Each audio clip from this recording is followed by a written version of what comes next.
వారికి కళ్ళ ముందు కనిపించే దైవం అవుతుంది. లేదనుకునే అల్పులకి ఆమె కళ్ళు తెరిపిస్తుంది.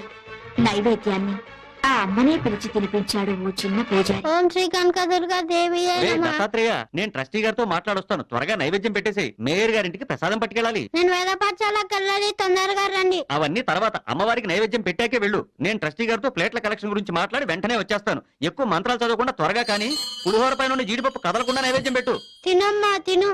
నేను